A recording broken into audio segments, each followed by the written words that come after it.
Jason McGee, Darrow Boyle and young Gallen. 3 for Donegal late on. The game was won. Put it to bloody bed. Jamie Brennan did it. All 3 hand passed over the bar. Paddy McBrearty tried a hand pass fist point in the first half and it went wide. There's more. Kieran Tracy for Mayo. Now, he got a great goal in the league final at the end. Fisted over the bar. Aidan O'Shea had the point on. Aidan O'Shea gives a beautiful pass that I didn't think he had it in his locker, back over his shoulder. He could have put it over the bar. He's given it to you to score a goal. He doesn't want you to fist it over the bar. But there's more. Brian Howard did it for Dublin. Jack McCaffrey did it for Dublin. Jamar Hall did it for Armagh. Charlie Vernon did it for Armagh as well. A Kildare player did it that I can't think of right now. This is all in the one weekend, lads. Mickey Hart here. You're listening to the GAA Hour Football Show. The GAA Hour with Colm Parkinson is brought to you by Paddy Power, home of the Money Back Special. I'm not finished yet, it took me a long time to get here. Both players have spoken with each other and they regret what happened. They've had a frank discussion with each other and they're both of them are keen to now focus on getting back their county jerseys. That these fellas will get such a shell shock next Saturday evening that we'll put them back in their asses for 10 years. So the contenders keep dropping away, lads. Dropping like flies as Dublin just march on. 9 in a row Leinsters, 14 out of 15 Leinsters. Have to say Cian Meath were deplorable. I called it. Definitely. The 12-point handicap was a banker. 1 point in the first half is just terrible from Meath, really. It was really terrible stuff. Even though they competed around the field. Up front, they were atrocious, is the only thing you could say about it. And, when Dublin found their groove in the second half, there was only one winner then. Yeah, well, look, if you're not getting scores, you're giving your team no energy at all. And Meath had to put a lot of energy just to, plug all the gaps and to compete with Dublin and stay close to them. And they ended up they had way more possession in the game than I was expecting them to have. But, look, Meath just couldn't make any inroads against Dublin defence that played. Dublin organised themselves very well in terms of getting a lot of bodies back. They didn't want to give Meath any hope whatsoever of nicking a goal or making the game into anything other than what it needed to be for Dublin. So they played a lot of bodies back and Meath had no answers to that. Young really. Conlon up front on his own though, give me a break. Newman then hiding out around the half-forward line. Was he told to go out there or did he just go out there himself? Who knows? Either way it's not a good scenario. Yeah, well look, he had to stay in beside. Yeah, he kind of did. Look, I've spoken about it a good few times on this and you've asked me a few times why was I never raving about Meath. I've seen them play a lot and they have a lot of great qualities and they're absolutely maxing out in terms of their effort and endeavour and all those good things. But there's a massive lack of quality when it comes to the attacking side of the game. Yeah. And that's the next step for Meath. Meath have a tough couple of weeks to get themselves ready for the next day. But if Meath make the Super 8s, Meath need to win one game. If Meath win one game and get to the Super 8s, their season has been a resounding success in terms of getting promotion to Division 1 and getting exposure to that level of football, which is what they need to develop. But they're by no means the finished article. No, they're not. Absolutely They're very, very limited. 4 points. It was the worst return in a Leinster final since, unfortunately, Laois lost to Dublin 10-4 in 1985. Defensively, they did well. They conceded 1-8 in the last maybe 10-15 minutes. And Dublin are doing that to every team. I'd love to know what porridge they're eating or what strength and conditioning program they're doing, because they're below everyone except for Mayo. Cannot live with them physically and power wise. It's just that, and everyone talks about the bench. Only Dean Rock made an impact off the bench. It's not the bench, it's their conditioning. Whatever the hell they're doing, it's on a different level. Meath just looked like a junior kind of team, especially in the last 15 minutes. But Meath, I thought, showed the way against Dublin in some regard. Up front they were brutal. In defence, they didn't go ultra defensive. They didn't drop off. They put pressure on Dublin all over the field. They gave them the option of the kick pass. They got loads of turnovers and joy out of Dublin because Dublin want to kick it in. That's their game. Dublin, if you retreat off Dublin, well then they'll set up their thing on the outside of you and they'll pick you off. But Dublin don't want to play that game. They react to that game. So I thought Meath did show the way to the likes of a Kerry, who I still give a puncher's chance against Dublin, even though they're not great either, that if Clifford got 2-5 on his day and just hit the high, that they might have forwards because if you give Dublin the kick pass on the other side, you'll get plenty of turnovers and it'll be an entertaining game. It's have you forwards to trouble Dublin. That's the only reason I give Kerry a puncher's chance. I give Donegal no chance the way they're playing unless they have another way of playing. Yeah, but have you a full back line that can stay with those full forwards as Kerry, well? no, but Kerry just have to hope that Clifford, Geaney and whoever else they have in there can outscore Mannion, Con and someone else.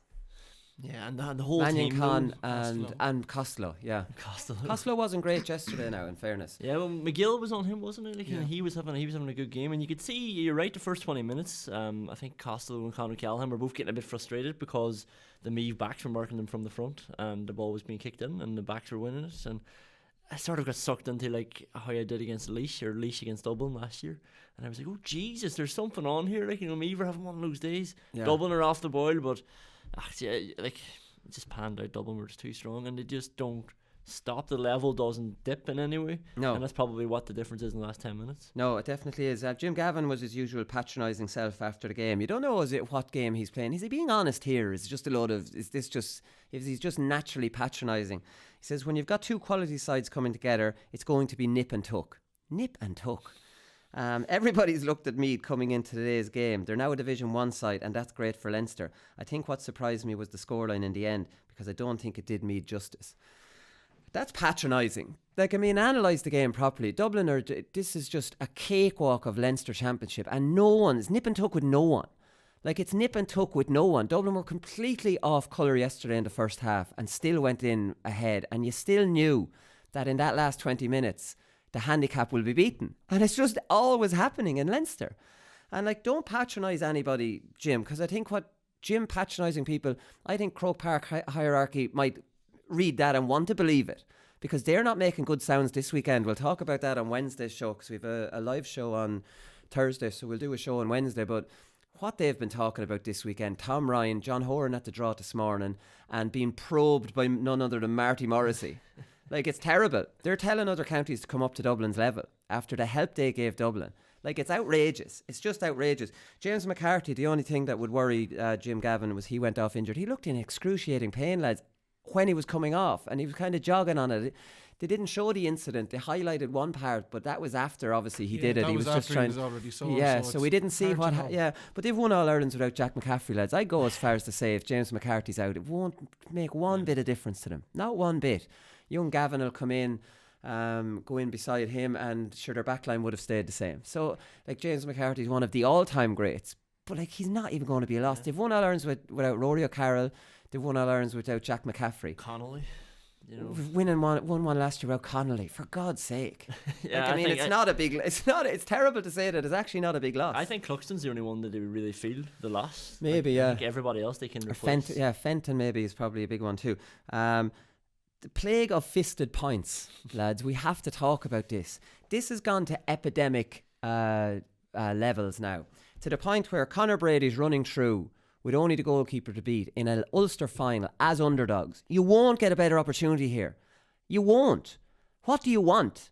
Do you want to rattle the net, or do you want to fist it over the bar? He fisted it over the bar.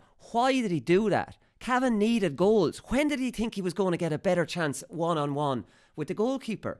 Go for it.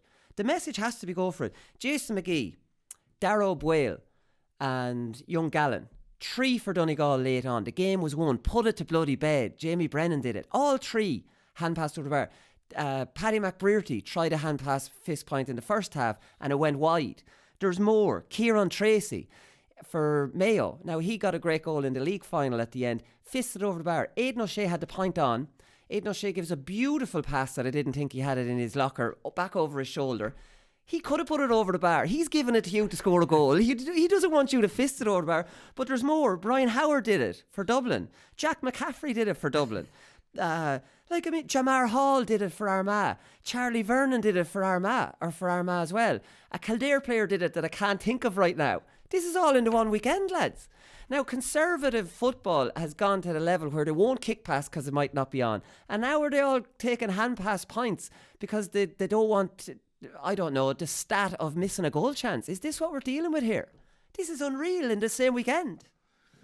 This has just been a bad weekend for me now after hearing all of those fisted points and Meath getting such a trimming by the Dubs. Yeah, look, my philosophy on this, I mean, if you're in that close to goal, it's moderately acceptable if you're coming in from an exceptionally tight angle and the context of the game means that a point is massive in the game, like if it's a 6 points to 5 or something like that. But the thing they're doing from the tight angle, they're all throwing them over. Yeah, but none of them are actually even being fisted over. They're throwing them over and getting away with it. I think I genuinely believe this, that the fisted point should be banned. What are we getting out of it? Would you not rather see goals there? Like, a player would have to go for a goal in those situations. Is that much better? Like, they're clearly getting chances.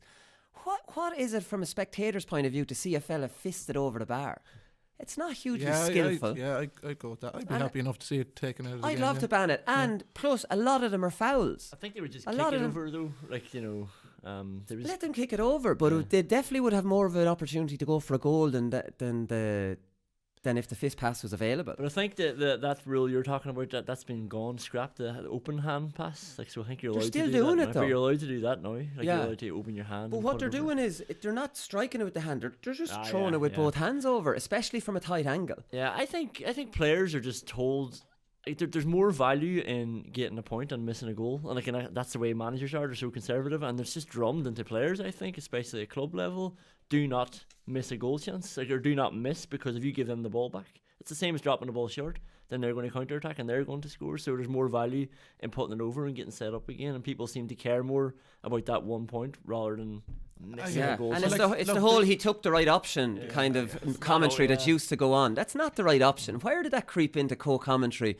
It's more a Kevin McStay kind of thing. When is it the right option if you're 1-on-1 with the goalkeeper to not go for It's the wrong option. It's always, unless you're a point up and the clock is going down. The context of the game decides whether it's the right or the wrong option. You see, there's a lot of scoreboard analysis at the end of a game, and hindsight, and people say, if you're in for 3 goal chances and you missed the 3 goal chances, that doesn't mean you shouldn't have gone for them. You should have bloody executed with them. I mean, Cork had a number of goal chances. I'm sure we'll talk about it later.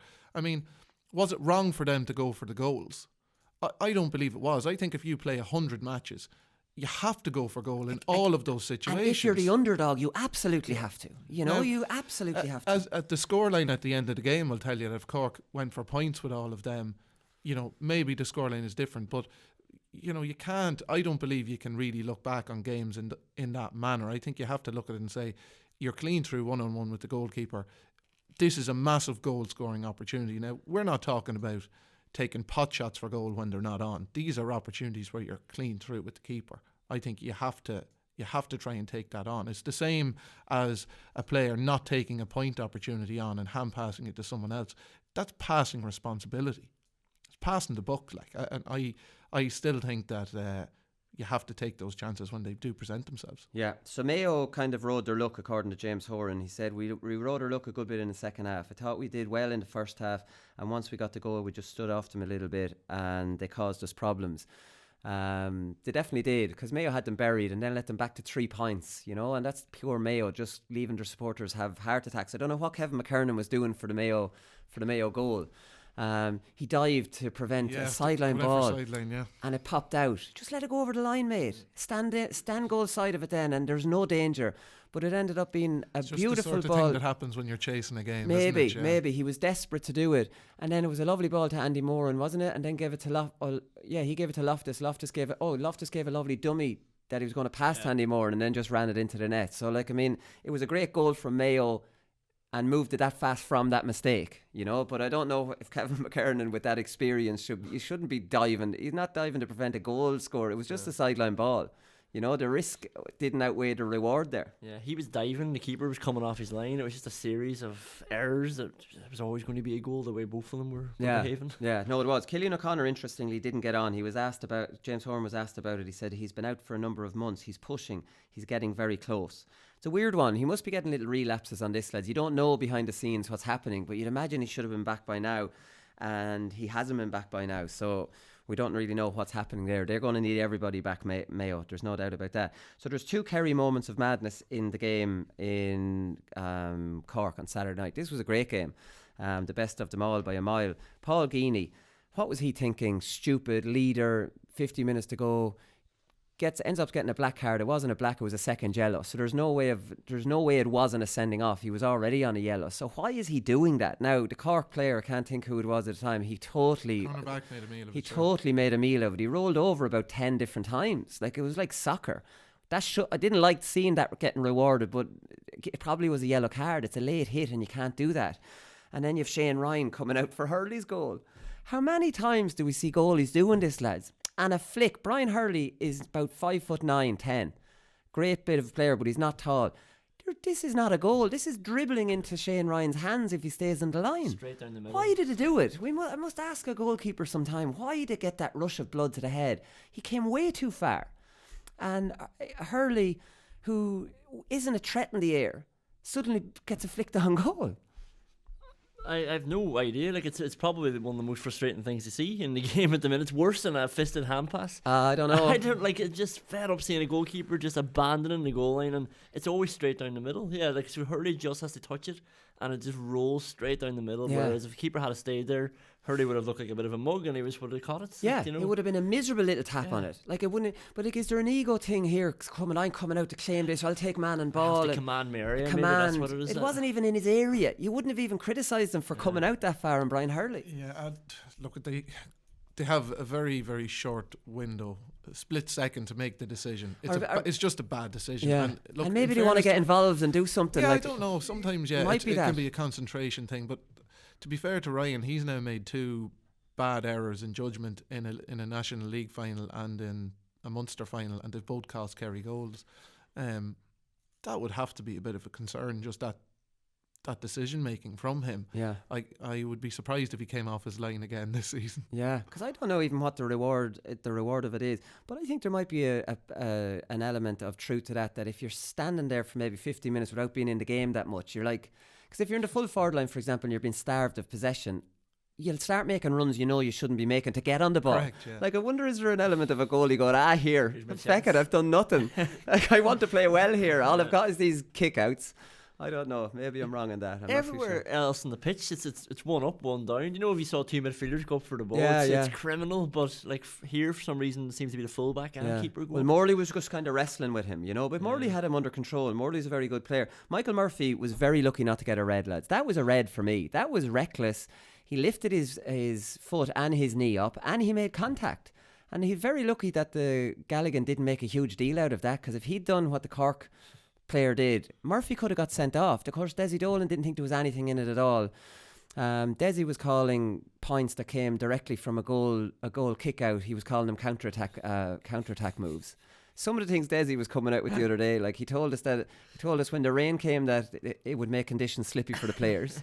Like, I mean, I don't know. I started to think I'd take Tom Carr back at this stage. Yeah. Do you want me to talk about Michael Murphy or Desi? Murphy. The long range points from distance was another classic from Desi. But yeah, the Murphy was very late as well. When you showed the replay, it was. There ain't no business really going in like that late. You don't. It was reckless, and it was out of control. It was a reckless and clumsy tackle, and he lifted his foot up to make contact with him. Yeah, he did. I don't think he meant to leave one on him, we'll say. Yeah. I think it ended up being a little bit clumsier than what he would have wanted. He sort of was reaching for the ball in an awkward manner and moving forward. But Murphy's an interesting character because he's just a big bully on the field. Oh yeah, and he's leaving it on a lot of people. He is, and he's playing right on the edge there, and he's getting away with a bit of stuff that maybe other players don't get away with. Maybe he's just a little bit more subtle at doing it. And the way he carries himself is maybe slightly different to other players as well. Yeah. He has a clean cut reputation, but he's definitely putting himself about in a very physical manner on the field. He definitely is. He's sailed close to the wind now a few times that it's probably only an inevitability that he's going to get gate before the end of the season. Yeah, I think he definitely is. I have to give Ryan McHugh a shout out, who was into no play acting the last day. He played really well. What's really annoying me about the game at the moment, if you watch around off the ball, the constant players pushing each other in the chests. So you're trying to get momentum to come up, and a lad's facing you that way. Dublin do this as well. Most players are doing it, like Sir Ryan McHugh, and he just might make one run forward and he's just being pushed back in the chest, and like he's just taking it and going again, and he's being pushed again. They're all at it, It's happening in Dublin-Meath, in the Dublin-Meath game as well. Very annoying thing. It's very annoying. Yeah, very I annoying, was playing Masters the other day, and I just saw this didn't really happen too much when I was playing. And it's like, Jesus, it really pisses you off. You've made a run and now you've been checked and it saps energy out of you. Now, I know these lads are super fit, but I couldn't be dealing with that. And linesmen need to keep their eye on it because it's an eyesore on the game as well. You can see it going on all over the place and it has to be stamped out of the game because it's gone crazy on it. Yeah, it's look, it's just I know why defenders are doing it. I know why people are doing it, but it's a fairly clear and obvious foul off the ball. Clear foul. I mean, as soon as you lay your hand on a fella like that, it should be a ticker. You should be warned, and if you're caught doing it a couple of times, you should be booked. Yeah, and some I know are doing it very aggressively. Yeah, like that's the thing. This isn't a thing of a guy putting his arm across a fella and then running with him, and he's his arm is on him. But like this is aggressively. That's all. It's a bit of macho man stuff going on, and maybe that sort of stuff it's just part of the physical confrontation of the game. But no matter what, linesmen are looking at this, and it's an obvious foul, and they're just not doing anything about it. Like the selective implementation of the rules by match officials is the biggest problem. Yeah. I mean, but it's an obvious foul on a player like Ryan McHugh, who's a clear danger man on the other field, who likes to come from deep. It's no different what he's doing to Ryan McHugh there than to a fullback line just having a handful of a jersey. Yeah. It's the same thing. It's a foul that is stopping an offensive player doing what he does best. Do you know what I mean? It's a black card. That's what it is. It's a third man tackle. So it would probably just take a referee to grow a set and actually just give somebody a black card for it, even if it's off the ball. If it's just Ryan McHugh who's not involved. Yeah. Like that would. But still also, stop this is what it leads to happening by officials not implementing the rules as they are. What it leads to is play acting, because a player goes to make a run off the ball, and he's getting pushed and pushed and pushed, and then the next time he goes to make the run, he's going, I have to bring attention to this. Fly back, so he'll let a roar, or he'll go to ground, and all of a sudden that incites other stuff, and we don't want that. So it's fairly obvious. Like, officials, do your job. Yeah. Like, just implement the rules. Linesmen especially, like, I mean, they're the extra eyes, umpires. This has to be stamped out because it's very, very, very noticeable in all games now. And if all you have to do is just watch behind where the ball is, and you'll see 3 examples potentially of it being just fellas' runs being blatantly pushed back into the chest. Anyway, I wanted to mention Laois's win. They had a great win away to Derry. Conan, in your face. Interestingly enough, John Sucre took off Dennis Boot at half time after playing brilliantly in the first half, apparently, because he was on a yellow card. And this is an interesting one. John Sucre said, Dennis Boot set the temperature for us. Without a shadow of a doubt, he was the lad that set the temperature in the first half with his physicality. And he just got the yellow card. And unfortunately, we're playing against the wind and we couldn't take the gamble of going down to 14. Unusual for a manager to take off a player playing brilliantly because he went on a yellow. Because I remember back with Mikko's time, he was trying to get the discipline being a big thing with us, and if you're on a yellow, you're coming off, right? So this was his rule. Now, this happened to a few different players. But then Joe Higgins or Tom Kelly. Tom Kelly gets a yellow and he stays on, and the whole thing goes to bed. Like, I mean, if you're going to do this, you have to be consistent against it. But like, Laois obviously did very well against the wind. But I just thought, like, you don't often see an example of that, of a player on a yellow playing really well, getting the line at half time. Yeah. I was thinking it was the equivalent of missing training. You know, if you don't train, you're not going to play. But then Cian Ward misses training and he still plays anyway at the weekend. It is, guys. One of the classics of obviously RTE and their cameras. The one camera, basically like an iPhone at the Kildare Antrim game, and then they had a similar setup in Derry, a little bit better, but just the one camera as well. And so Shane McGuigan scored a point in the second half, and there was confusion with the umpires and a controversial moment. And of course, the camera wasn't set up high enough to be able to see this. So then I was wondering, why include that even in your report? The camera didn't catch it. It just looks completely shoddy and unprofessional. The game wasn't won by a point. We didn't necessarily need to leave this controversial point even in it, because the camera didn't actually go up to see it. That was definitely over. I had a good view of it. It was definitely over. Tyrone have reverted to defensive football now. I didn't see much evidence on it on the highlights, but you're only seeing scores that might be the end of moves. So Sean Cavan has said they went back. Kieran Whelan had said it as well on the earlier show. I don't have much of a problem with this. This has served Tyrone very well in the qualifiers. They've blow teams away with their counter-attack game. They still have that other game plan if needed against a Dublin team or a Kerry team that will allow that game be played. Tyrone definitely learned their lesson of having more than one game plan against Donegal. So I don't really have a huge problem with Tyrone going back to their defensive football. They know it won't beat Dublin, and I don't think they'd play it against Dublin. But it seems to work against everyone else, so why not? Yeah, I'd agree with that. I think you also have to factor in that it's it's after defeat, which was probably morale sapping for them. So a little bit of going back to basics for Tyrone and going back to what probably suits a lot of their players, maybe, you know, in terms of they have great ball carriers and great runners from deep. And in McShane, in the full forward line, like, even when he's isolated by himself, he's fantastic. His movement is unbelievable. Yeah. He's got great physicality, and it frees up maybe the likes of Matty Donnelly and Peter Hart to, I suppose, do the eye-catching things that we've all seen them do over the years, which is generally from deeper in the field. Yeah. And also flooding bodies back when you're the dominant team against an underdog. I can understand why they would do it, because it just takes the risk.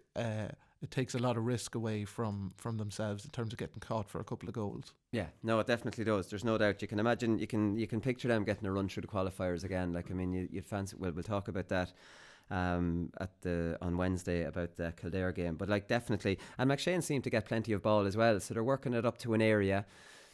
If you're playing fairly defensively, you might meet another defensive system on the other side, but they have the option of maybe giving him a high ball, which they wouldn't have had with Mark Bradley and McCurry and all these. So it has added another string to last year. Not enough to beat Dublin putting one man in front of him. You need 2 or 3 lads in there to get the most out of the Dublin fullback. But the one difference that they have, like in previous years, they never kicked the ball, or they certainly, their ratio was very low in terms of kicking versus hand passing. Whereas there's definitely an obvious trend that they are trying to kick the ball into McShane as a ball winner inside. And even the dangerous little crossfield passes, 20, 30 metres, didn't really do them at all. It was all through the hands and hand pass all the way up, with coming in pods of runners. So even with them dropping bodies back, while they may not be kicking it to a link man in the half forward line, they're carrying it up the field, but they are still trying to, well, look, it's only on the basis of the limited highlights we saw. They did still get a number of kick passes into McShane. Yeah, no, they definitely did. So Malik O'Rourke stood down, the last one before we move into part 2, lads. Very good manager, did brilliant stuff. Very good Monaghan team he had as well, to be fair, and he had some match winners on the team, one in Ulster in 2013 and 2015. After 7 years after those 2 losses, it's not a really surprise to see him they didn't build on last year. In fact, they looked like they had gone way back for whatever reason. And just off the analysis, it did look like they weren't working very hard. Like, I mean, Jamie Clark, how he got out of that group of players to be able to set up a goal. Like, I mean, Christ almighty, if Jamie Clark stuck in around 4 players, he shouldn't be getting out. That's over carrying 3 down. So I think that just summed potentially Monaghan up this year, and that's it. 2 Wiley brothers as well. Wiley brothers. I'm very lucky not to be relegated this year too. Lost to Roscommon. It was only Roscommon lost to Cavan, which they wouldn't have expected to. Would have seen Monaghan go down to Division 2 as well. Might be a bit basic, but like, it just seemed to me this year that it sort of came to the end. And sometimes you just get, I don't know if bored's the right word, but of hearing the same voice, and you might need new ideas or just some sort of fresh approach. And especially going so far last year and playing so well in the semi-final, and then they come back and have to do it all again, hearing the same guy and the same ideas. Sometimes you just need to move on, both people. Yeah, he's very highly rated. He never, just in interviews, I know you can't tell from interviews, but he never strikes me as being madly inspirational or anything. Maybe he's just, that's his persona in front of the cameras, you know. But it's hard to know. Yeah, it's very difficult to, and it'll be interesting to see what happens next, both for Monaghan and for Malik O'Rourke, because, as you mentioned, he's very highly regarded. His reputation has been hugely enhanced with the job he's done with Monaghan, and he's had fantastic success with Monaghan. So yeah, look, at this point in time, you would say it's probably run its course in terms of the highlight being getting such a good run in the All-Ireland series last year, on top of 2 Ulster titles. So this season has been a disappointment for Monaghan. So interesting to see whether they'll be able to go to the well again in the future. Like, they do have a number of good young players. Whether they're at the same level of the guys that went ahead of them, look, remains to be seen. Yeah, no, exactly. Right, we'll come back and we'll have a look at these provincial finals.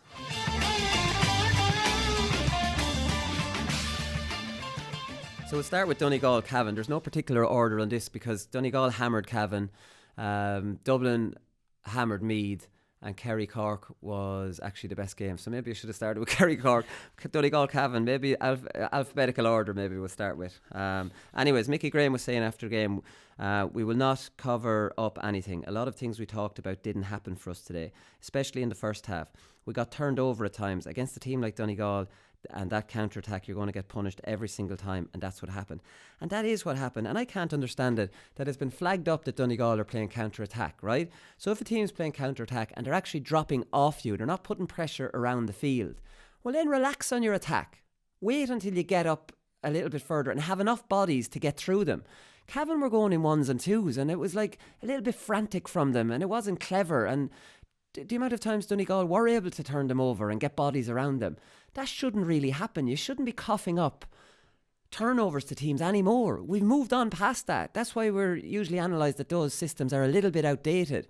Now, Donegal are clearly turning around and running the other way and conceding possession up until outside their 45. Now, they might be coming out and putting a bit more pressure than years before, not staying completely inside it. But at the same time, you have to be controlled in your attack against that defensive system. And if you're going in 1s and 2s, you're gone.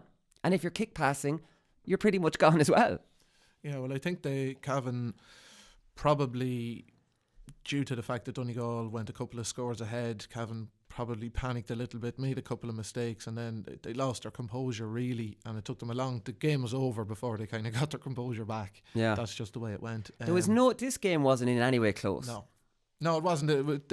Cavan were never in the game. No. Donegal got a couple of turnovers early on, clipped a couple of scores, and really played the game on their own terms for the large majority of the game. And look, when the game was over near the end, Cavan got a couple of scores. That's kind of the way the game went. And Donegal could have run in a few more goals if they really had the ambition to do so near the end when they flicked a couple of points over the bar.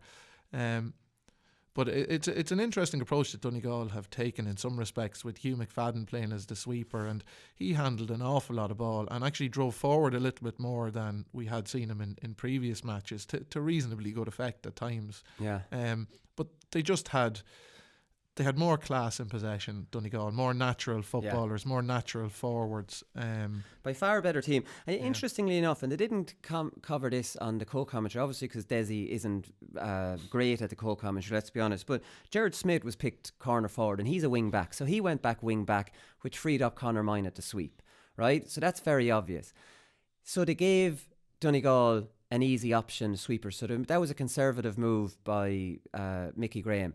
At half-time, they took off Gerard Smith and brought on a forward. They scored 2-11 in the second half. Now, I'd love to have seen some criticism of Mickey Graham for going so conservative and handing that first half initiative to Donegal instead of maybe saying going for it. But that's the culture of Ulster football. We know that. It's let's try and do something about them rather than let's try and go and win the game. So he should be criticised very strongly for that move, and then corrected the move, and then Cavan performed better. Now, I know it was a late goal, but it still scored 2-11. Even if it was 1-11, it's great scoring in the second half. Why not just have gone for the bloody thing? An Ulster final, you don't get to them that often. Just go out and don't pick a wing back and try to be clever. And he said it was a tactical move. It was a tactical move, but it wasn't a good tactical move. Because Donegal are going to give you Mina as a spare man anyway with the way their half-forward line plays. So you'll be given the sweeper by Donegal, you know? And Donegal want to play this game as well, so why are you trying to beat them on the terms that they've set? It's like what we always say about Dublin, like they'll beat you at the running game. Like Donegal obviously want to stretch you. They want you to come into their lair and then they'll overrun you going forward on a counter attack. So it is very strange that they did hand on that and didn't bring their own sort of purpose to it, or their own sort of Cavan-esque style that they wanted to go out and win the match. The big thing I sort of thought was very impressive, and I don't think Desi picked up on it, was just bringing McFadden Ferry on and telling him they follow. That was a great move. Everywhere. And even a smarter move was when Stephen Murray came on at half-time, and he's a speed demon. They brought on Darragh Whale the minute he made 2 good runs. Darragh Whale's on man marking him. I love little things like that, and they seem very obvious, but you don't see it enough. But McFadden Ferry, remember him with Guidor? Yeah, he was a torturous fella to mark, and he was perfect for O'Reilly. And I think that's his Donegal debut, playing in an Ulster final. It was his playing debut. a game like that. But they say he's the best marker in Donegal, so obviously he showed well. Was that a Stephen Rochford bit of influence? Well, look, maybe I'm giving Stephen Rochford too much credit altogether, because I thought Donegal would mix up their style of play a little bit. That won't beat Dublin. Donegal need to understand that, because Donegal blew Cavan away. Donegal are good at a counter-attack. Donegal are big and strong. Dublin are bigger and stronger, Dublin are faster, Dublin are fitter, Dublin are better at a running game than any other team. And the analysis of the last few years is you have to do something different than what Donegal are currently doing. If Donegal drop off Dublin like that, do you think Dublin will just madly go up in ones and twos? Dublin will be calm down, let's go into mode, defensive mode, and now Cian Kilkenny, get the ball to Cian, he'll slow everything down for us. That's it. That's what they'll do. And then they'll pick holes in Donegal. They won't give Donegal the turnovers. So now Donegal are like Tyrone against Dublin going, shit, our main source of exciting football is gone now. So now we're going to meet Dublin, who are tracking all our runners and doing all that pushing and watching and all that kind of thing. They can't beat Dublin with that. Now, I do think against Dublin, they will try to mix it up a bit. I would just like to see more evidence of it now, because I even think the kicking game we saw from Donegal last year, we're seeing much less of that this year. Yeah, well, to give them their due, they've hammered Tyrone by 4 points, and they've hammered Cavan by 4 points. They've hammered their way through Ulster before Donegal and it hasn't done them any good. I think that, look, Cavan were quite naive as well. I mean, they conceded a number. It looked like they conceded a number of scores from Patton's kickouts. Oh, they did. These long kickouts over the top, or counter-attacks, as Desi calls them. Yeah, so I mean, that would be a concern. Again, you're playing with a sweeper, yet you're still getting caught, in that sort of manner on the opposition's kickouts. So it's a Cavan made a couple of what appeared to be tactical errors. And it allowed cheap scores for Donegal, which, look, it just killed them. They got no momentum in the game. 2-11 in the second half is very impressive, though. Yeah, no, but they did brilliant under kickouts, and it did. That's one thing Donegal did change up from the last day, because the analysis they did in the Sunday game was very good on that. And they're isolating 2 one-on-ones either side, and they were a lot deeper than the Tyrone game, which were let's all move inside and break out. And we were saying last Thursday that any good management team will analyse that and be expecting it. You nearly have to change your goal kick or kick out strategy game on game, realistically, don't you? And you're catching them, and by the time team cops on to what you're after doing, you get a few scores off them, which was fantastic. And Patton has a brilliant kick out and a long kick out if needed. He's got great variety to his kick out. And I think Cavan struggled badly on their kick outs. Their kickouts weren't great. Donegal won all the kind of breaking ball around the middle. I think they won 6 of Cavan's. Donegal have a lot of big physical players. Langan's rangy, Thompson's rangy. Big man. Jason McGee's having a great season. Yeah. He's very up and coming and has actually finally showed on the promise. McFadden's turned into a real bull of a man altogether. And then you've Murphy in the mix. Yeah. You don't want to be going long on your kickouts with Donegal at the moment. Yeah, those kickouts that Cian's talking about, if Patton's sort of are the only thing that I can see will work against Dublin anyway. Because Dublin obviously pushed so many up. They'll do that press, yeah. I think Cavan had 10 up at one stage, and then he got a bit spooked. They had like 3, 3 and 4. But then the ball's going over the top of 10 of them. Yeah. There's only 4 defenders left. So that's the one thing that excites me. Maybe if Dublin commit 12 players forward. The counter-attack kick-out is the new strategy in Gaelic football. Yeah. But the thing about Dublin, I remember, this was analysis from 2014.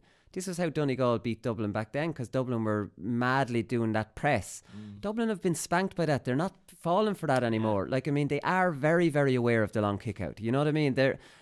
This is not new analysis, because the analysis back then was, geez, if they're all pressed up, we'll go along, that makes sense. I think they might get caught once. I think that the distance that Patton can get on his kickouts is fairly impressive, and I think you might catch any team once with one of these that goes very long, and after that, I mean, teams shouldn't really be getting caught over the top on a kick-out. It can happen once because guys are maybe not expecting it, but definitely not on a second occasion, and particularly when you consider how dangerous Donegal are. Dublin are probably more than happy to let Donegal have the ball in the cornerback position. Yeah, I thought Stephen Murray, when he came on for Cavan, showed a lot of pace and would be good in their game. Cian Mackey I'd be starting him.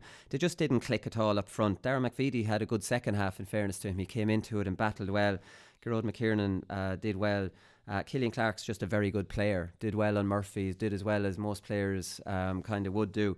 I really like him. I don't know, just Cavan, look, you don't want to be down on them, because I would love to have seen the game against Armagh when they were actually excellent, but they were not excellent here. They were very poor, and I think Mickey Graham has to shoulder some of the blame for the very conservative tactics in the first half. And I think that also Conor Brady should take some of the blame for actually fist passing that point over Early, which could have set the tone completely for Cavan and given him that inspiration. And Cavan crowd just couldn't get behind him. They had a great crowd there, but Donegal just professionally put them away and sucked any life out of them, and they didn't really get going until the end, when maybe it was when a bit the game was over, really. Yeah. And look, unfortunately for Cavan, they were the underdogs going into the game against superior opposition, and they had a couple of half chances and some decent chances that they just didn't take. I mean, they could have had 2 goals in the first half. Conor Reilly missed a goal chance as well, where he caught the ball. Poor effort, yeah. You know, that should have been a goal, and at least he went for it. Yeah, and Conor Brady coming through. I mean, that time he just needed to flick a hand pass to his left, and it was an empty net that for was on whoever too. was beside him. So, look, they created in sporadically they created these sort of chances almost by fluke. I mean, the Conor Reilly chance was created from a mishit shot. So, look, they were getting up the field, but there was no real sort of cutting edge to them in that way. It was a little bit lucky, and then they couldn't capitalise on it, and they needed to really challenge Donegal. Yeah, no, I completely agree. I have time for Stephen Murray scoring that goal at the end and celebrating it like it was the winning goal. Did you see him? He went, brilliant. Like, that was just to bring it back down to 4 time was up. It was pretty much the last play of the game. Do you know what? It reflects on a fella who comes into a game, and does really well, and really brought something to the occasion. Did. And in fairness, he was a shining light really for Cavan. I thought in terms so. of his performance, I would have thought. I thought so too. It was very good, and it was a brilliant goal too, because that's not easy what he did there, deflecting that into the net. So that was excellent. So Kerry Cork, lads, this was a big surprise considering this game started like Donegal Cavan, and Kerry were coasting. I was like, Jesus, they've beaten the handicap of 6 already, because I had tipped all 3 provincial finalists to beat the handicap, and Jesus, I don't know. Kerry have got a soft centre. There's no doubt about that. Like, I mean, their defending at times is absolutely terrible. I thought it was criminal. Cork won 20 of their 24 kickouts. Now, you don't have to be a genius to know what killed Cork last year was their kickouts. So Cork brought back a sweeper. They freed up. I think it was Roman White. They brought back. Yeah, Sean White. Yeah, they brought him back as a sweeper. So Kerry reacted to that by leaving Sherwood back as a sweeper. Now, I don't know what Sherwood was doing. I would like to have been at the game, but they were just bursting through the middle. So if they were bursting through the middle, Sherwood should have held maybe the centre half back position, but he didn't. He must have gone way back in too deep. They were just coasting down through the middle. But the big knock-on effect was that Cork, having struggled so badly last year under kickouts, got 20 out of 24 away. That's criminal now by the Kerry management to allow Cork, their weakest thing they had last year, pin them in, and they allowed him a sweeper and a short kick out. I don't know, that's a weird one. Yeah, it was surprising. I mean, look, Cork always had a foothold in the game because they had this possession, because they were able to retain their own kick out. Yeah. It meant that they were able to work the way up the field, at times quite slowly and ponderously, but nonetheless they had the ball, so they were able to keep themselves in the match. And they just eventually they were able to start punching a couple of holes in the Kerry defence. And when you reflect on last year's game and the dominance that Kerry had in that middle sector, it is a surprise that Cork. Now, look, at times Cork did better when it was kicked to a contest. I think that Cork's attitude, I thought they battled much harder than we saw them in the corresponding fixture last year. So, look, they will take plenty of positives from it, but it's up to them to see if they can back up this performance again the next day out. Well, that's it, yeah. But like, I mean, it looked like they were kind of how we predicted it. And then just that bit of inspiration, a goal, and then the crowd got behind them. And now suddenly we had a Munster final. And I think that kind of competitive streak took over in Cork, and they just started fighting kind of really hard against Kerry. But I think that it was like Sean Cavan mentioned on the Sunday game. I recorded and watched it this morning there, and he was saying that Kerry should go defensive, and they shouldn't go defensive. Like, I mean, they have defensive weaknesses. There's no doubt about that. They're physically not big enough. They don't have the man markers. Jason McGee hasn't turned into a man marker at all. He's more of a footballer. Their whole half back line are more footballers than markers. And you've only got Tyg Morley really that has got good defensive kind of man marking qualities that I would see. Peter Crowley, if they're talking about him being a big loss as a man marker, something he's not, then you know that they've got problems with that. But if Kerry go defensively, they won't get the most out of Clifford, they won't get the most out of Geaney, and they won't get the most out of Stephen O'Brien and all these fellas. So Kerry are going, regardless of whether you want to criticise this is a philosophy, and they're going to go, yes, our defence isn't good. It's not good, and we all know it's not good. And there should never have been a goal come off that throw ball. Like, I mean, give me a big, and Rory Deane getting on the ball, their most dangerous player, and just waltzing through them. Like, their defence is terrible. But if they start dropping forwards back, which they don't want to do because their forwards are too good, Kerry have to be of the mindset that, okay, you're going to score against us, but we're going to outscore you, because their strength is their forwards. So I think it's not going to do them any good by saying, I'm going to take some of our strongest side of our field and to help the other one and take away from what we have in the full forward line. Do you know what I mean? Like, and anyways, their half forward line is a working half forward line. Like, O'Connor should be working harder. Their two midfielders should be working. Like, Sean O'Shea drops back and gets in and around Moynihan working. drops like, deep. Stephen O'Brien pops out. Like, most of the time a lot of the time they only end up with Clifford inside. Sometimes Clifford and Geaney. Well, it would be Clifford and Geaney, and they do need that link man. But Kerry are more than happy to go with 3 up front, 1 on the 45, 2 inside, and the other's supposed to be working hard and defending. They're just not able to do it. Yeah. I would have blamed Sherwood in a lot of those ones, as in what was he doing as the spare man to allow these midfielders bomb forward. Yeah, but it's the positioning of their players. They at times, because they're marking man to man or whatever, and that's all well and good, but there are times when Kerry's defenders are blindly following their men into positions where they're not a threat and not dropping off them. That's bad defending. Like, again, it's just decision making to plug the gaps, to see what's the worst thing that could happen here, as a lad could step inside and get a goal. So you have to sometimes maybe make the decision to leave your own man to try and plug that gap, and maybe it gets recycled and your man kicks a point, but you have to do that, because that's what you need to do to stop conceding goals. Yeah. But that's it. And like, I mean, you have a situation where you've got the 6 backs. So like, I would have played wing back, and we've touched on this the show before. So my man's outside me on the sideline, and the ball's coming down the other side of the field. I'm not standing touch tight on him. I've come in the field 15 metres, I have an eye on him, but I'm allowing maybe the centre back to drift across there, and the only thing that's going to catch me out is an unbelievable ball straight across the field, and that's not going to happen. So I'm watching, and I'm maybe going to double up and help somebody that needs it, the centre back, if he needs help. And you have to take that risk. Do you come in, help out, leaving him free? Now, you could get caught, but you should still be goal side of him when you come back out and he might score a point. I don't see Kerry players drifting off their men. Like, I mean, I remember Aidan Fenley and Joe Higgins years ago, back just when the most basic tactics used to be the 2 corner forwards would run from one corner to the other. So I remember Aidan Fenley saying to Joe Higgins, Joe used to follow his man all the time, and Aidan says, stop, I'll stay where I am, you stay where you are, and they'll run to us. Like, and I was just watching them boys, and they're figuring out this behind me in a big game in Croke Park, stay where you are. And the 2 Kildare lads just used to run across the field and run towards them. Yeah. Do you know? But I don't see Kerry pawning players off to each other. I don't see them picking up the dangerous men. They're just not good instinctive defenders. It's not a defensive unit, and it is. We said this last year. They keep chopping and changing. They don't have a definite defence anyways, do they? And maybe that's why, but there is that attitude in Kerry. It's like, if it's not my man, it's not my problem, and that's why they're following their men out to the sideline, even though like there's somebody coming straight through the middle, and that's why there's none of that passing off players and staying in their zones or whatever else. And they've what I think is a huge problem, they have no convincing leader of a centre back, because he usually orchestrates things. He's the middleman, he's the one, and they've no centre back. Do you know what I mean? They have in a way that Cian O'Sullivan is for someone Dublin like that. Someone who's a specialist centre back. He's dictating what happens. He's getting his wing backs to tuck in if they need to tuck in. He's getting his midfielders to drop in. He's, that sort of stuff. And it is a very, very important role. It is. A linchpin of the defence really is your centre half back. And look, the difficulty is on the field in big games, trying to figure it out, it's too late. These are things that are worked on the training field, and it's repetition, in match situations of how you deal with certain scenarios as a group of 6 defenders.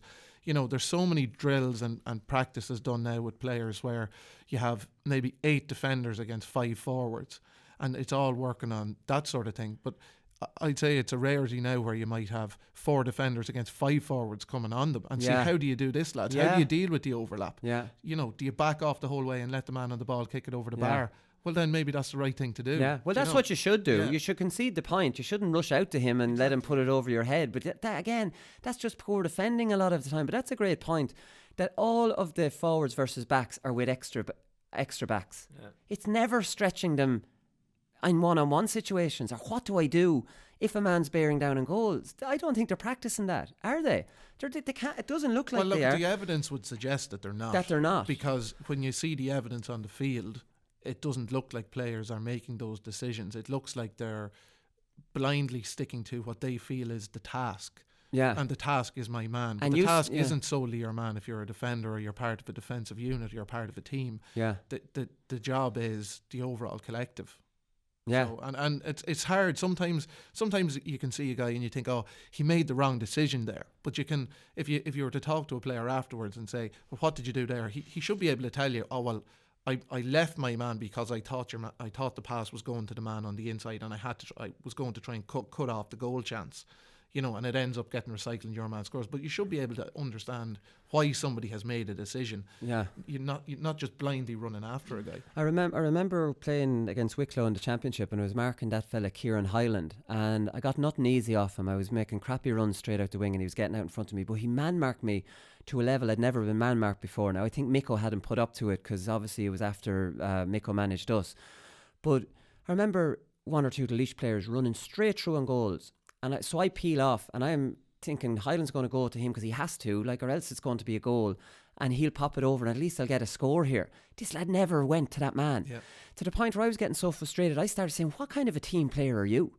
Are you just going to allow him come through and score just so I won't? I said, is that all you care about? And he didn't reply back to me at all, because I started maybe thinking I'd get inside his head and he'd at least be able to get it. But the point I'm making is, it's not too bad maybe him potentially, or you have one lad earmarked to do that. It's still not right. He should have gone to the man, and if you know what I mean, or backed off to the point. But he just cared about me being scoreless and didn't care about his team conceding a goal. But if all 6 defenders have that in their minds, you're gone. Yeah, because all you need is a half back. One. Yeah, you only have to beat one player. And then you don't have any other defender to beat, because they're all running around on wild goose chases out to the wings, or some lad could be in clearing out space, and this Egypt's gone out after him, and suddenly you just have to beat one player. It's brain dead. And I definitely think there's coaching issues here, because I do see a lot of drills with teams, and it's always extra defenders. That's always what you're trying to do. And that drift defence of just the 6 defenders, sure, they don't know what that means, because there's always 2 lads maybe plugging up a gap or whatever, so you're just following your man. Yeah, it's the equivalent in attack. Like if every one of your forwards want to shoot every time they get even a sight of the goals instead of passing it off to a better position, then we'd be calling all them out, because there's better options to take, and you're supposed to be playing as an attacking unit as well to create goal chances or easier scoring chances. So and I do think if we had highlights rights, better highlights rights, you would be better analysis. And if you had 2 days and a Wednesday night analysis show, this is the stuff you could potentially point out, where it's too. The turnaround to the Sunday game, in fairness, is probably a bit too short. You know what I mean? You're just getting some quick kick-out stuff and whatever and that. But I don't think the analysis maybe helps. And I don't think managers are doing enough analysis on it either, by the looks of things. Because Kerry definitely don't look... This problem with Kerry defending is happening since Eamon Fitzmaurice was there. And Sean Kavanagh's answer last night was to put a few more bodies in there. Do you know what I mean? It doesn't always have to be like that. I do think their physical size is a problem, but there's solutions outside of let's go back and just throw in an extra couple of zonal defenders. Yeah, well, that's why it would be extremely interesting to have a guy like Eamon Fitzmaurice on a show like that, where you're breaking things down. Yeah. You're looking at the Kerry Cork game and you're pointing out and you're saying that, Eamon, obviously you were involved or whatever. Like, what do you do here to prevent this from happening? And if the answer is, bring our corner forward should be there. That's not the answer. Yeah, I think you need to exhaust a few more answers before that's your final. That's your final answer. I don't know. Like, geez, lads, we've never got 3 games into part 2 here. Will we try and get a bit on Dublin-Meath here? It's hard to know what to even say. We kind of mentioned it a little bit. We mentioned a little bit at the start of the show. It's hard to know what to say about this, Cian. Like, I mean, this is just a game Meath never had a chance of winning. Competed really well, Dublin off colour. And then the class shone out at the end. I think the stat on Meath's chances, it was a bit like Laois against Meath actually in the semi-final. They just 12 wides. I think they had a conversion rate of 16%. They had 4 in the goalie's hands and did a couple more, I think, wide. I'm not sure, whatever. Yeah, look, in a game where Meath were obviously hugely up against it, for a lot of those players, their first exposure to play in Dublin and Croke Park, it was always going to be a very big day for a lot of the Meath players. you couldn't question effort or endeavour or intensity that they tried to bring to the game. You know, they really did all of those things, and they did them really well. Particularly, I thought the full back line were very good. Conor McGill had a great start to the game. Shane Gallagher was very good. And Lavin played. They all played well. Yeah, they all three played of well. them. Yeah, and look, as a defensive unit, Meath did very well without, you know, playing a sweeper as such. There was just a lot of huge kind of running power and effort from the team, and they were tight and tigerish. And Cian did well on Kilkenny. Absolutely. Well, like if you look at the Dublin forwards, I mean, Kilkenny taken off because he was marked out of it. Like, you know, there's a few players that are real go-to men from Dublin that didn't really feature in the game. So it's not all doom and gloom. Up front, they were terrible. Yeah, that's the positive side. But up front, Meath were kind of very poor. But there's definitely a lot of positives that Meath could take from the game, from the first 50 minutes. And the last 20 minutes are irrelevant when the game is over. Yeah. You know, when you're losing by 8 or 10 points, the last 20 minutes don't. You know, they've no bearing because your spirit of your team is kind of broken. It's completely broken. But I do think they'd maybe show teams in some way that dropping off Dublin isn't the answer. So they can put pressure on them. They got their full back line marking tight. They had turned Dublin over more in the first half, I'd say, than Tyrone playing defensively did in the All-Ireland final. Do you know what I mean? They, a bit like Mayo. And there's inspirational then, your cornerback wins it and the crowd cheers. Now, I think it actually was surprising how badly Meath did up front, considering they didn't pack the defence. Like, I would imagine if they packed the defence, you'd be saying, well, you know, they lost it the other side. So they did show, I think they showed in a little way how to play against Dublin, and that you have to get the balance right. They got a lot of shots off. They didn't have the class. But this is the point I'm making, that I think if Donegal, Galway, Kerry look at that Meath performance and go, how many attacks did Dublin have? How many did Meath have? Our forwards are much better than Meath. We're going to trust our full back line a little bit more. I'll tell you what the difference is. Most of the other top teams don't have as good of defenders as Meath have. Yeah, and that's the reality. Like, Galway don't have a player anywhere near as good as Donald Keoghan in their defence. You know, Conor McGill would start ahead of Sean Andy O'Callaghan for Galway at full back, without a doubt. I didn't realise McGill was a sticky on a player. Yeah, so like that. Like Meath have a good full back line, and they have some clever, good defensive players like me, and that's been the basis of their level of performance and consistency, you know, this season, that they've been really good and solid at the back and very competitive. And early on in the year, they've been able to do enough to get over the line in a lot of games by, you know, getting certain scores, and a bit of inspiration at times from Cillian O'Sullivan or James McEntee breaking from deep, you know, and some good performance of that. And Michael Newman being, I suppose, delivering on quality performance when he does get the supply. Just Meath had an inability the other day to get quality supply into those players. Now, Dublin are excellent at the back as well. So they only tried Newman with one high ball. Philly McMahon beat him for it. Next minute, Newman's out the field. Like, Jesus, try it a bit longer than that, you know, or at least coming out of the Leinster final last year, at least, like, Laois got hammered by, I think, 2 points more, 18. But Laois caused them problems. Like, Meath caused them no real problems at all. But Laois had a clear tactic of leaving 2 big men inside and giving them good diagonal ball. And they won a lot of ball, but like Laois's end product up front wasn't as good. They scored 11 points against them. Just from that point of view, you'd be really disappointed with Meath, you know? Like, I mean... Well, it would be very interesting, because...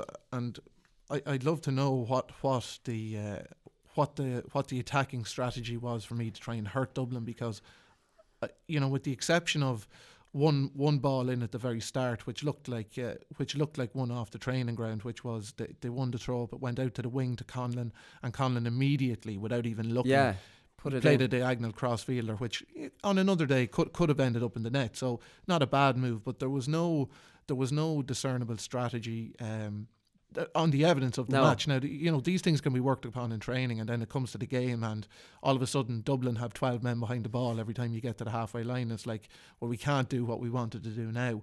And it looked like maybe that possibly was what happened, that Meath were getting the ball up the field, and whatever options that they were hoping to have just weren't available to them, and they weren't able to create any openings because Dublin's one-on-one defending is just so good. And Cillian O'Sullivan didn't get a kick by John Small. John Small's turning into an outstanding man marker. Excellent man marker, and like Davy Byrne did a good job on him at times as well, because they just have the pace and strength to stay with most players. And actually, was Michael Newman was the one shining light really for Meath in that regard. looked like the only player who was capable of making any inroads. And he blazed one over in the second half, which unfortunately for him on a day like that again, was that a great needed run to end up in the net. But it was a good piece of individual play from him. But that's a reflection of kind of where Meath are at really in terms of their attacking game at the minute against top class opposition. I thought the decision to start Graham Reilly was the right one. I think it's easy to say after the game when he wasn't great, but Meath needed a good start. They needed to be in the game. I think playing him wasn't about. He was very disappointed going off, but he hadn't been playing well. Let's be honest. Look, the thing about it is Graham's an excellent player, and he had 4 shots and he missed them all. And he very rarely misses. And he so rarely accurate. misses. So I mean, it was just one of those days for Meath where they needed all of those things to happen for them, and unfortunately on the day for me that didn't happen. And when you're playing Dublin and these things you don't perform to your best, you end up with a very demoralising scoreline at the end. Like, there's no doubt that Dubliners have a huge degree of superiority over every team. How are they so much fitter though? What's your thoughts on that? How are they so much fitter than other teams? Well, you're always fitter when you're winning by 10 points and the game is over with 10 minutes left. I mean, that's just the reality. Like, they didn't look like they were any fitter than Mayo when the game was in the melting pot with a couple of minutes left, whereas we've seen Dublin in other games against Mayo where they're winning comfortably in a league match and Mayo are all out on their feet. Yeah, when you're chasing the game. So look, there's no doubt Dublin's conditioning is phenomenal because they've had years together as a group and they've been gradually building on it. But it's their quality of what they do more often than not, their decision making and all those sorts of things. I mean, that's and the ultimate thing. Yeah, they're instinctive defenders too. They are. They're good defenders. They're good defenders who like defending and who are able to pawn lads off, are able to organise themselves on the field. I think that's where Kerry are probably struggling in that little bit. But again, I've said Kerry, I give them a puncher's chance against Dublin. Just a puncher's chance. Anyways, we'll come back for Paddy Power performance of the weekend next.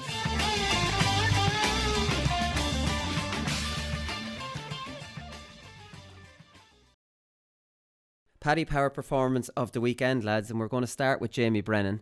A lot of these are forwards, lads. Usually I'm on a forwards performance of the weekend. Jamie Brennan 1-4 from play, lads. This lad's a shoe-in. He's player of the year form, this fella is at the moment, if he has it.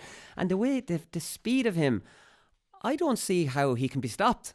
Like, there's a part of me wondering, and it was Ryan McHugh said in the interview after game on the BBC, because I'd flicked to the BBC from RT, I couldn't take it any longer. And he said that Jamie's worked an awful lot on his finishing. You can kind of see that, because I know because he's not a natural kicker of the ball. He doesn't look like a natural striker of the ball, but he's getting it there. It's not pretty, but it's effective. And look, another really good performance from him, and he's getting through a lot of work there at the minute in that role. He's playing kind of further out the field now. The Paddy McBrearty is the man inside, and so dangerous coming in from the wing there and coming late. That's it, because he's got that low centre of gravity. He's a powerful upper body, and he's just got such great pace that he goes for it. Like the goal that he got, it was a goal chance and the goal was on, but a lot of players don't show that killer instinct to do what he did. So look, he deserves huge credit from me from that alone. He does. And your man Michael Langan gave him a lovely little flick. The ball was coming into Langan there and he just broke it to that side. The ball didn't break to him. Langan knew what he was doing there, which was a lovely little bit of skill just to give it off to him. But again, he gets the ball in his hands there. A goal's not on. No. Like, that's why he's a huge plus for them, because you need players that can get you scores when you're like, Jesus, I remember like just the good players on your team and they might get a score out of nothing and you're like, oh, thank God.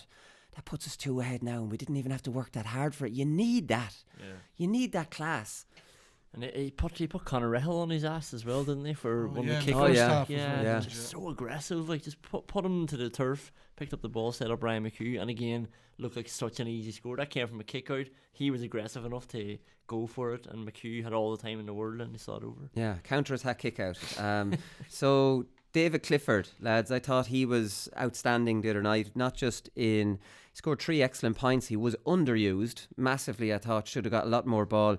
Brilliant piece of skill on the end line where he flicked it up over, although I think that's just instinctive. It's not even, he had no choice but to kind of do it. He didn't bounce the ball very well, but look, he thought on his feet. It was the obvious thing to do, but it looked good. Yeah, it looked good, but it wasn't like, whoa, I've seen him do whoa things. That's just the ball came up a bit too high, so you just, I'm not being smart, I could have done something like that. I never did, but I'm sure if the ball hopped up like that, you'd just flick it over. But anyways, it's quick thinking. But he won a really good ball at the end where he needed to, a 50-50 ball to set up that Micheál Burns point at the end. So, he has a great bit of fire in him. There's not much more we can add about David Clifford, but he was probably the best forward that Kerry had the other night. Yeah, he kicked some great scores, showed a good bit of leadership. He doesn't miss on that side, does he? He's just doing exactly what you're kind of expecting him to do now, which is, deliver a performance pretty much every day and win his individual battle and cause problems. And yeah, it's surprising that they just weren't able to get him into the game a little bit more, because every time he was on the ball, he looked very, very dangerous. And really good decision making from at the end to set up Micheál Burns for the score, because in that situation, he showed a lot of patience. He didn't snatch at the opportunity. He worked it across and made it a simple finish for Kerry. Yeah, and we've talked about his solos, how he solos them so low. It's actually looks so awkward. How is he running here while soloing so low? And he's just big hand goes down. And we were saying here before, I don't know, was it when you were here, he obviously evolved this through the years of cornerbacks just knocking it away. You actually can't knock it away from him. He just solos maybe a foot and brings his hand down to collect it before it comes back up. Rian O'Neill, lads, John Cena celebration and the whole lot. We saw 2 John Cena celebrations because he scored 2 goals. He scored 2-1. He is the second top scorer in the championship with 219. He's got that in 4 games. So that's not bad shooting for your debut season. Who's the top scorer in the championship, lads? Cormac Costello. I'm going to go Dean Rock. Every other year it's Dean Rock. Yeah, no, but he's been injured. So Adam Tyrrell. From Kildare, 126 from 5 games he has. So Neil's probably got a better average across 4 games. But I don't know, there's not much more. We spent so much time speaking about Rian O'Neill as well. I love the little dummy, the composure he showed for his first goal. Because again, when he does that, you say that's easy. One thing I'll say, when I was in that situation, I was lashing that with my left earlier doors, and because when you're not used to it, that just came so naturally to him to go, right, bang, this bounce will bring me, that's Gucci. You know what I mean? You would have bounced it there, King, because you'd composure, but you would have found yourself in that situation a lot of times. Yeah, it was good composure, because if he snatched at it early, he would have been blocked. And yeah, it's just a neat finish. And look, you're right, a lot of players are not in that position too often, so when they do get there, they do tend to panic or just try and absolutely lash the ball at the goals. And Nugent didn't want to give it to him either. He went for his own. That ball was on to Rian O'Neill. He should have got that a lot earlier. Yeah, he only got it because he bloody made a balls of it himself. Did he get blocked down in the end and then just threw it up? Lee Keegan got 3 points, lads, in the second half when he was needed. We saw the last one of those 3, which was a beautiful punched effort. It wasn't mad off the outside of the left, but it was just like a punched golf shot that just straightened up a little bit as it went over. He seems to have brought the attacking element of his game, and that's what it was with when James Horn was there. Now, I don't know, was he marking Caelan Mooney, because he was causing all sorts of problems, so I don't know whether he deserves to be on this. But without seeing the game, we don't know. Was he Caelan Mooney's finish for his goal, lads, was beautiful. Yeah, lovely that's finish, so difficult to do. Yeah. So technically difficult to go that far and throw it off the outside of his boot, and then missed one in the second half. Lee Keegan, I'm not sure, was he on Caelan or not? I don't have a producer. I am the producer, so no one can tell me here in my ear. Jack McCaffrey as well, lads, 2 points. What a player this fella is. No matter who you look at, the likes of Gavin White and these young fellas or lads from Kerry, nobody's in Jack McCaffrey's league as a wing back. Even Ryan McHugh's not in his league. Jack McCaffrey is just a special player, and he set the tone a bit in the first half when Dublin needed him. Yeah, he did. The when he drops the shoulder and just takes off, it's beautiful to watch. It's a spectacular sight. It is. It's one of the best things about seeing Dublin play is Jack McCaffrey. He's so exciting. He's electric, and the crowd and everything gets behind it. Yeah. And he's so effective. But he's brought a bit of physicality to his game. I think his defending has improved as well. He's not shy at giving a lad a shoulder if he needs one. There's a bit of devilment in that way with him as well. And I was disappointed he hadn't passed the point, because we've seen him rattle in some spectacular goals. He has that in his locker. So when Jack McCaffrey's doing it, lads, what chance do we have? I want to give Colin Murphy from Laois a shout out here, lads, because he had lots of chances against Meath. He's a very young player, very highly rated in Laois. He got 3 good points against Derry. He had 2 good goal chances, which he should be taking, because he had goal chances against Meath as well, but missed them. But he is this is his debut season, and people around the country will have noticed him. Do you know that kind of way? You'll know, neutrals will have gone, there's more, you know, that, how much more you can ask for from a young lad like that to be. Totally agree. Against me, that I thought he was very impressive. It was the first time I had seen him. He's got a great power and pace and aggression to the way he plays. Yeah. Shows for the ball a lot, and he looks like a good forward. You know, Yeah, just he's his good finishing balance. for goals just slightly let him down against Meath particularly. And the last day he scuffed one wide off his left. But Yeah, and he'd have had the one he could have palmed in. He should be still getting that. He's still an absolute handful for any He's defender. getting in for them. He's getting in for them. So against Meath, like, it wouldn't be crazy to say he could have had bloody 2-3, and here like 3-2-3 again. So like, I mean, that's the level he's operating on. So we're delighted with that in Laois. Niall McNamee, lads, awfully look to be flying it. Like, I mean, they're playing a traditional type of football under John Maughan, and loads of kick passing. You could even see from the highlights last night. Niall McNamee's goal came from a good ball straight down the centre.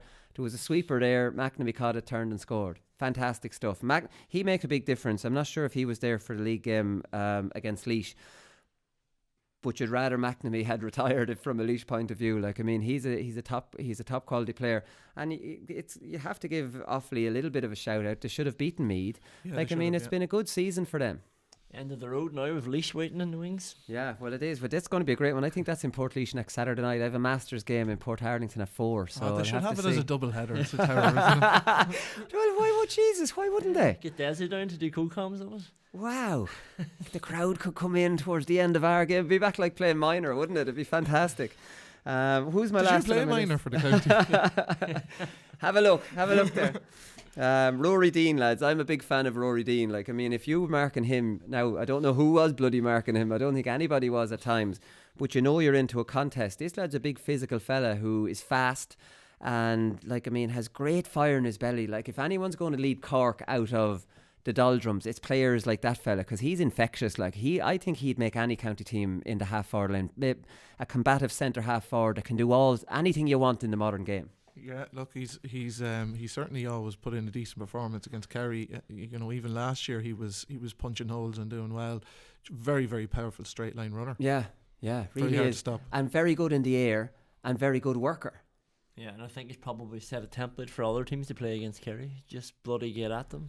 Get at them, yeah. Him and O'Hanlon just going straight down the middle. Yeah, no, and Sherwood nowhere to be seen, which we'll have to wonder where he was. Right, listen, that's it, lads. We'll pick, I think, Jamie Brennan. He deserves it. 1-4 in an Ulster final. What was it Donegal got in the end? 124, was it? Yeah. Serious scoring, in fairness to them, but you couldn't imagine that counter-attack game doing too well in the Super 8s against better teams. Anyways, Jamie Brennan, congratulations, you're performer of the weekend. That's it, lads. We'll be back on Wednesday this week. We have a live show on Thurles on the hurling show, so we'll be doing a hurling show and a football show on Wednesday in the studio here, and then we'll be in Thurles on Thursday night. So we'll talk to you Wednesday. Good luck.